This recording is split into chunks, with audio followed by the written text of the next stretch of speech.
So ectomorphs are lucky. They get to lift weights. They should actually increase their protein levels a lot higher than a typical endomorph.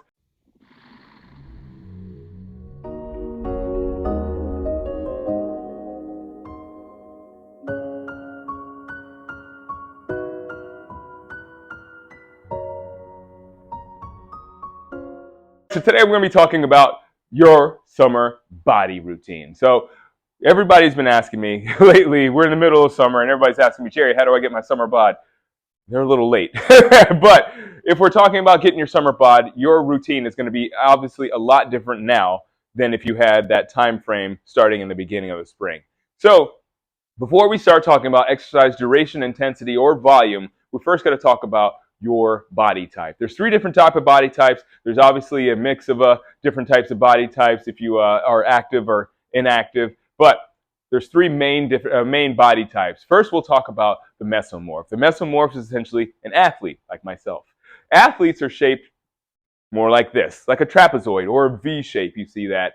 Those people are going to be people that are going to not necessarily need so much athletic training. They're not going to need so much in terms of like fitness training, like lifting weights or high cardiovascular levels. Essentially, all they have to do is stay active and eat healthy. Lucky them, right? Now, there's 2 other body types which you're going to see more of. Obviously, the Mesomorph is going to be somebody that's genetically blessed. You've probably seen those people before. But Endomorph and Ectomorph are the 2 other body types, and those you're going to see more of, all right?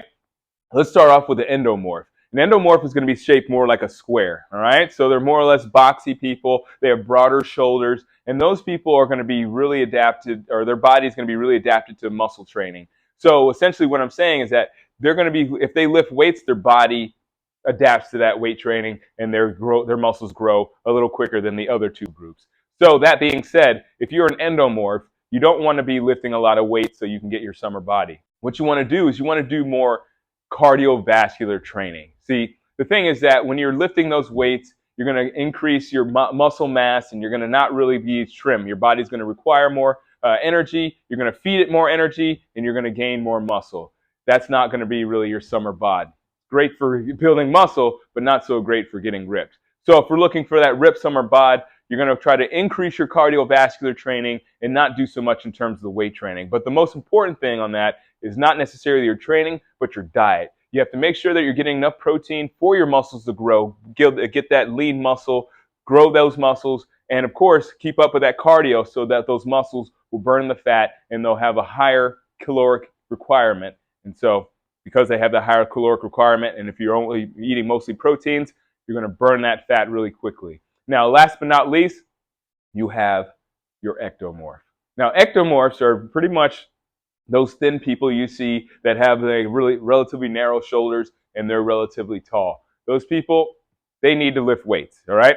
Now, the thing is that you would think that they need to do more cardiovascular so they can burn that fat, whatever fat they have, but that's not true. As I said with the endomorphs, the point I was making is that when you lift weights, you're going to burn more fat. So what you have to do as an ectomorph, you want to lift weights, you're going to burn fat, but you're also going to increase your overall mass. So ectomorphs are lucky. They get to lift weights. They should actually increase their protein levels a lot higher than a typical endomorph because their body is going to burn a lot more calories quicker. And so that means that their muscles are going to be working on overtime when they start lifting weights. So you have to be very wary if you're an ectomorph. If you're somebody that's naturally skinny, you got to make sure that you're getting enough protein to match up with your muscle training or your weight training. So those are the 3 different body types. A couple questions just on the side here. People have asked me, should I be working out 7 times a week, pretty much every day? No, but if you are going to try to do some type of game plan or some kind of fitness routine where you're working out 7 times a week, I would suggest that you get some kind of active recovery days. Now, there are those splits where you can do an upper body, lower body split, and you can kind of play around with that and you get a little bit more leeway in terms of your recovery. But the most important thing is to make sure that if you are lifting heavy and lifting hard, you give yourself at least 24 hours to recover. Now, those active recovery days that I had talked about beforehand, you want to make sure that they're not something that is obviously just laying around on a couch. That's not an active recovery. You want to do something that maybe a light jog or going for a walk or even hiking, something that's going to keep your body moving, keep your metabolism up, but is not going to expend too much in terms of energy.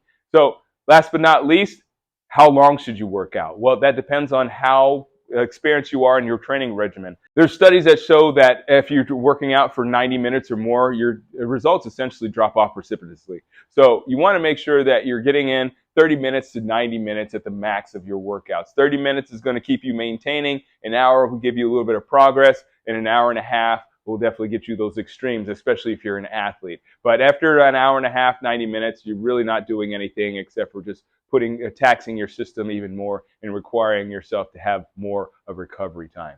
So those are some questions that people have been asking me about training. If you have any other questions about getting your summer bod right now, feel free to leave them down below in the comment section. Obviously, I'd love for you to subscribe. Click down below to do that, because if you subscribe, you'll be notified when the next video or audio comes out and answers your questions.